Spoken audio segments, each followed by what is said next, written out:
Hey guys, welcome to Mobile Metals. Today's video is all about trucks, so stay tuned.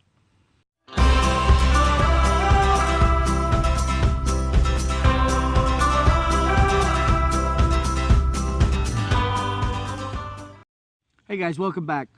Today we're going to talk about trucks. Now the stuff I'm going to tell you today about trucks, it's not about preferences. Do I have preferences? Yes, I do. I'm a human being, so naturally I have what I like. I actually own a Ford. I've owned a Ford for 10 years. My preference is Ford. One, it's held up very good. It's not broke down. And two, I remember that when all the bailout stuff was going down, Ford didn't take any bailout. So for me, that goes a long way. That's my preference. But I'm not here today to tell you guys my opinion based on my preferences. I'm not here to sell a Ford. I'm not here to sell a Dodge. I'm not here to sell a Chevy, anything. The stuff I want to tell you about today, you can apply to any truck that you prefer. So again, like I said, this isn't about which brand's better, which color I like. These are just some facts about researching the truck, the model, the make, the year, whatever you prefer. These things can be applied to any of those. So let's get started. Tips for buying a truck.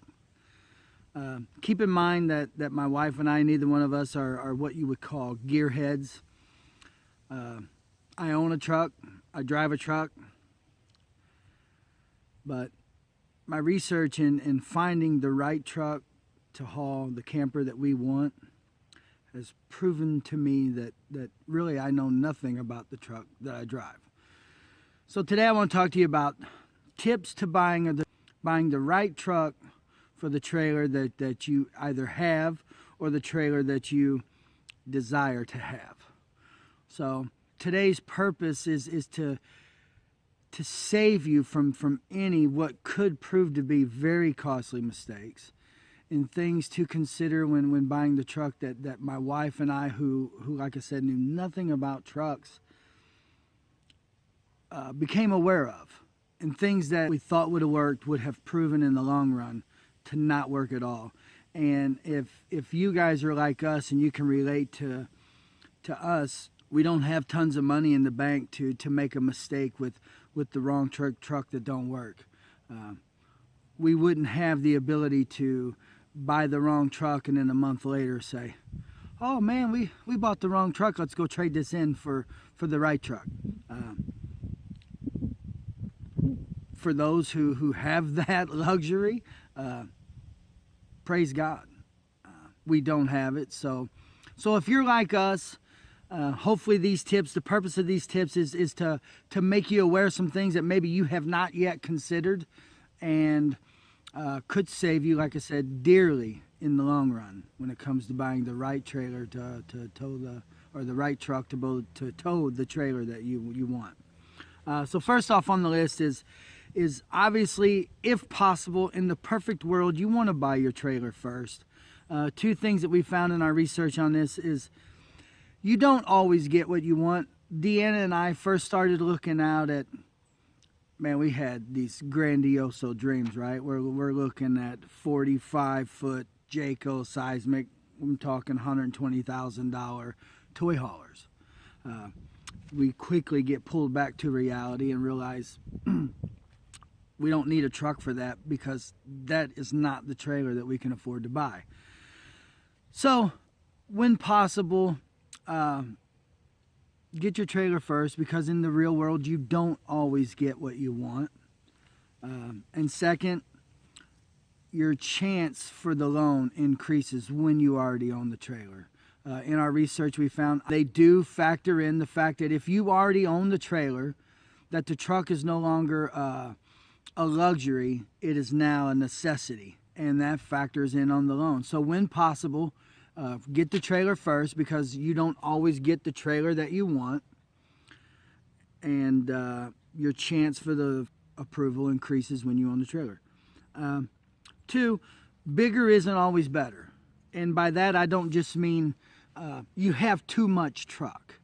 Now, that is a possibility that you have overkill, you have too much power, you pay too much money, insurance increases, maintenance increases, but that's not the too big I'm talking about.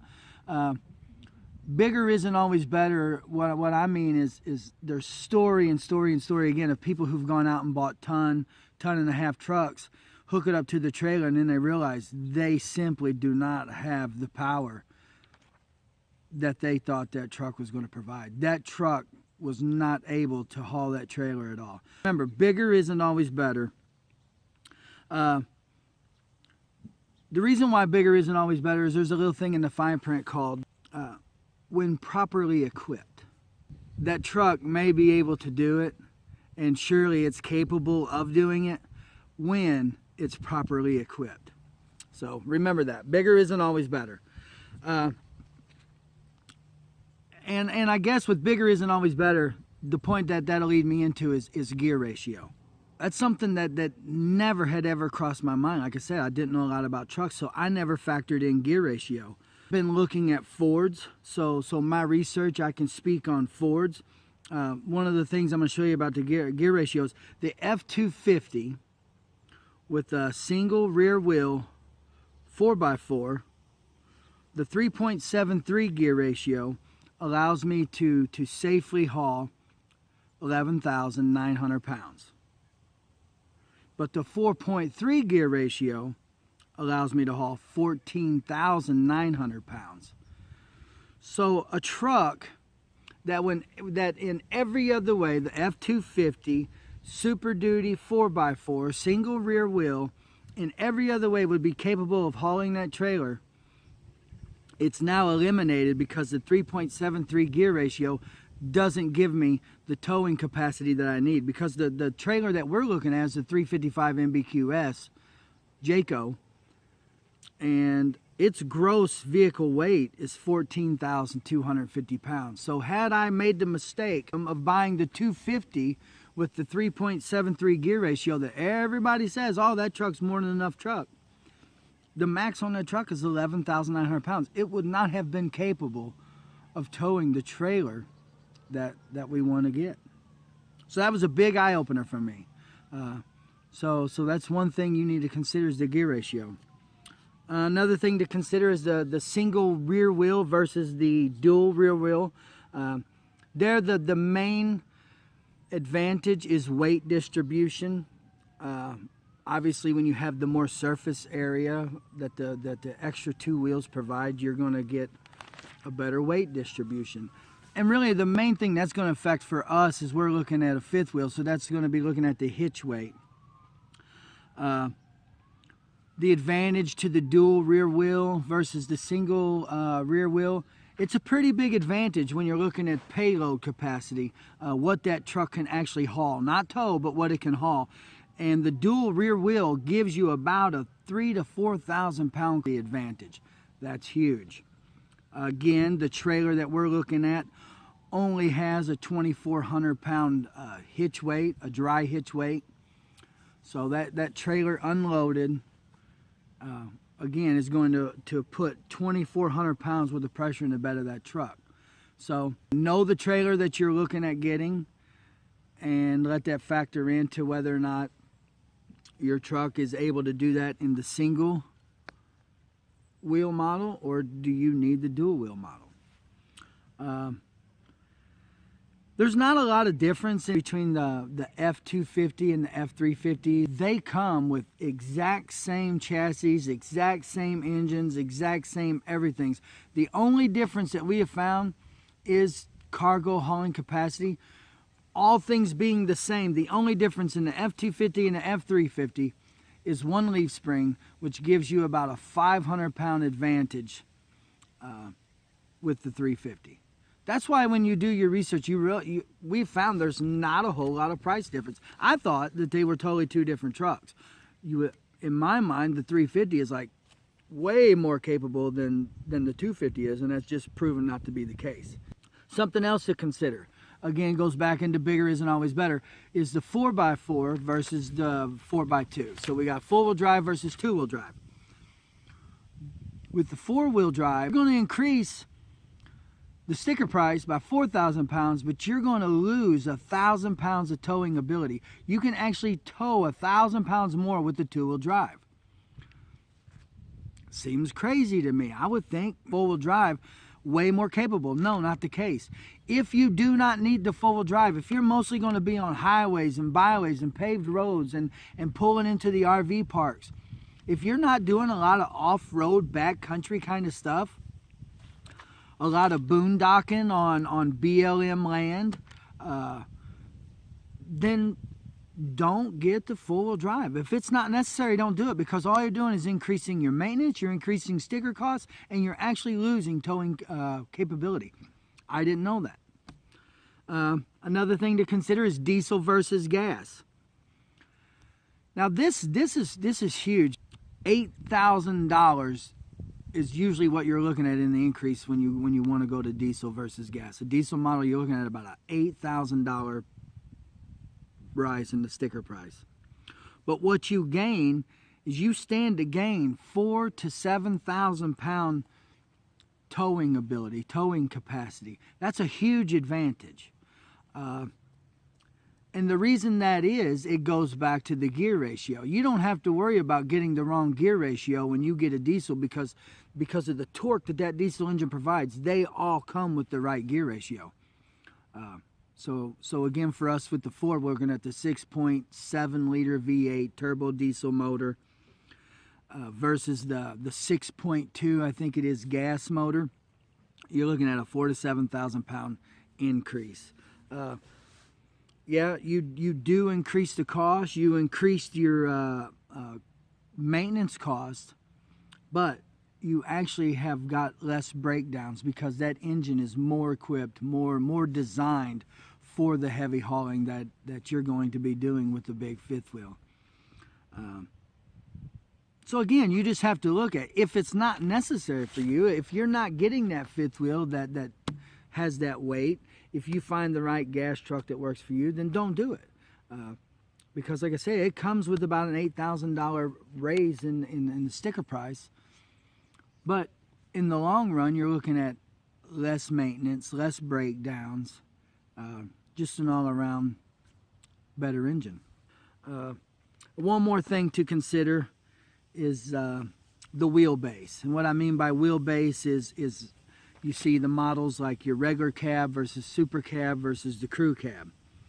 Two-door versus the four-door. And what we have found in our research is from a two-door model to a four-door model, you lose about 400 pounds of payload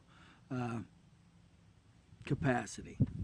So it's not big, but if you're right on the line with what you're looking at, if you're walking that line, that 400 pounds payload may make all the difference in the world. It may put you over your limit and really not be safe operating it. So that's just a few of the couple things that I wanted to talk to you about quickly today. Some of the things that in our research and other videos that we've watched, people haven't necessarily touched on. So just into review, in the perfect world, you want to buy your trailer first. I know that doesn't always work out. It doesn't work out for us. We're in a situation to where we have to get the truck first. We're pretty set on what we want. So we're buying as if we already own that trailer. So in all our research that we're doing, we're matching the truck to the trailer that ultimately we want. Perfect world, you have the trailer first. It doesn't always work out that way. Understandable. 2, gear ratio. Gear ratio was the huge factor for us. You find out the gear ratio is not right, and you come up about 3,000 pounds short. So gear ratio is huge. Single rear wheel versus dual rear wheel. Again, weight distribution is mostly what plays into that. You're going to get an increase in cargo capacity when you do the dual, but you're also going to get an increase in maintenance costs. Remember, you got 2 more tires now that are wearing out, that are blowing out. With that increase in cargo capacity, you're also going to get an increase in maintenance costs. Four-wheel drive versus two-wheel drive. you're going to have an increase in costs with the four-wheel drive and a decrease in towing capacity. I mean, that's something that I hadn't seen anybody come across. I would think four-wheel drive, man, you're going to be able to pull more, and it's just not the case. If you don't need it, don't get it. Diesel versus gas, huge difference, $8,000 sticker price difference, but there's a reason why you get that. Much more torque, much more suited for big hauls, for long hauls, heavy hauls, and again, the gear ratio that comes in the trucks that come with the diesels are geared for that. That's something that you don't have to worry about. Is this diesel geared right? Because it is. So then that's something you just have to say, is it cost effective? Is this what I need? Is it worth it? Is it cost effective? And last but not least is the wheelbase.